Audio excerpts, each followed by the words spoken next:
प्राध्यापक संघटनेमध्ये आपण वरिष्ठ पदाधिकारी म्हणून कार्यरत आहात. आपलं स्वागत आणि आपलं मनोगत व्यक्त करावं.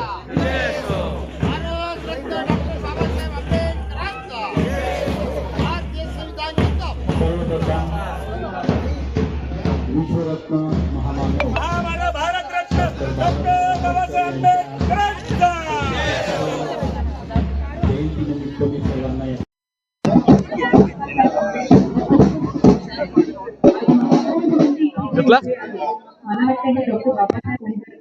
डॉक्टर बाबासाहेब आंबेडकरांचा डॉक्टर बाबासाहेब आंबेडकरांचा जब तक सूरज चांद रहेगा बाबा तेरा नाम रहेगा, जब तक सूरज चांद रहेगा बाबा तेरा नाम रहेगा.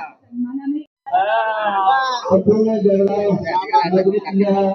नागरिकांना आपण डॉक्टर बाबासाहेब आंबेडकर जयंतीचे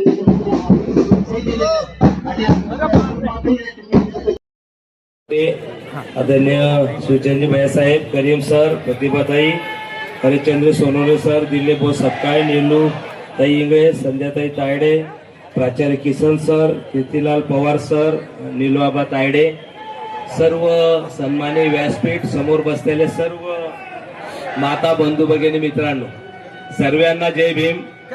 आज या निमित्ताने आपल्या सर्वांना शुभेच्छा देत असताना बऱ्याच वक्त्यांनी आपल्या मनोगतामध्ये खरं संविधानाविषयी आपल्या मनोगत व्यक्त करताना बऱ्याच गोष्टी मांडण्याचा प्रयत्न केलेला आहे आणि राजेश भाऊनी जे काही घटनेचा निषेध केला त्याचाही मी निषेध करतो. कारण सार्वजनिक काम करत असताना तुम्ही स्पर्धा विकासाची करा, चांगल्या कामाची स्पर्धा करा, पण मला वाटतं अशा क्रूर नीतीने जर स्पर्धा केली तर मला वाटतं समाजासाठी घातक आहे.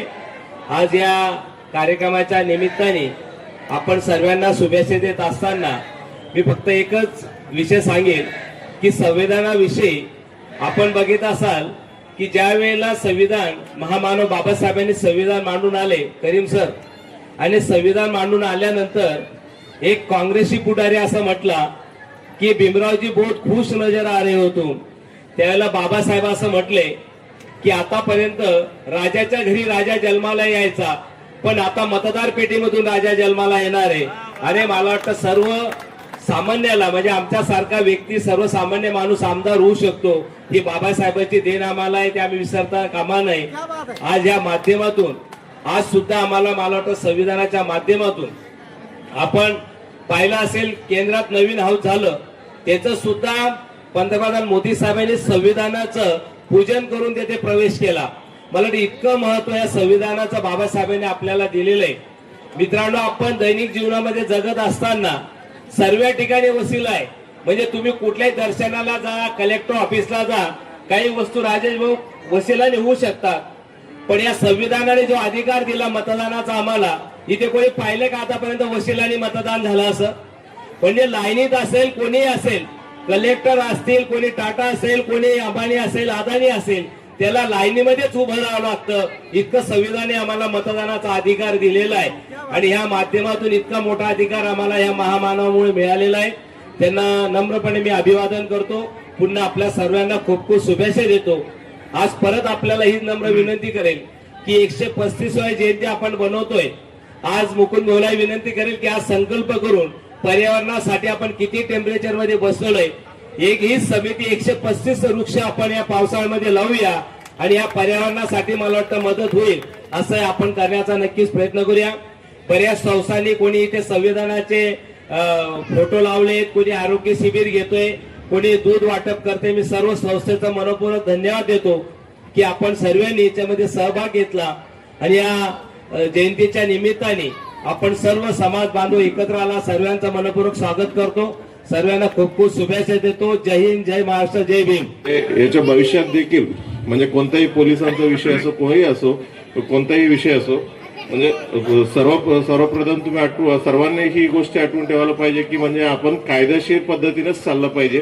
कायद्याचं व्यतिरिक्त आणि बिनकायद्याचं कोणत्याही गोष्टी आपल्या हातातून घडू नये याच्यासाठी सर्वांनी प्रयत्न करायला पाहिजे. बाबासाहेबांनी सांगितलं एज्युकेट, एज्युकेट आणि ऑर्गनाईज. डेफिनेटली ही जे गोष्टी आहे आम्ही देखील फॉलो करतायत। एज्युकेट म्हणजे शिकवा, म्हणजे आम्ही कायद्याचा जे काही कायद्यामधलं तरतूद आहेत सर्व गोष्टी आम्ही शिकून घेते। एज्युकेट म्हणजे अन्यायाच्या विरुद्धात आम्ही देखील म्हणजे एज्युकेट करतायत आणि ऑर्गनाईज म्हणजे ही गोष्टी देखील आम्ही स्वतः करतायत। म्हणजे आम्ही बाबासाहेबांनी दिलेल्या प्रत्येक गोष्टी आम्ही मनापासून डेफिनेटली बाकी सर्व लोक देखील करताय, बट लोकांपर्यंत कायदा पोहोचवणं, कायदा की रक्षक म्हणून आम्हाला लोक बघतायत, ही गोष्टी आम्ही दैनंदिन कामामध्ये रोज आम्ही करतायत। आणि या निमित्तानं सर्वांना शुभेच्छा देतो आणि माझे 2 शब्द इथं संपवतो। जय हिंद।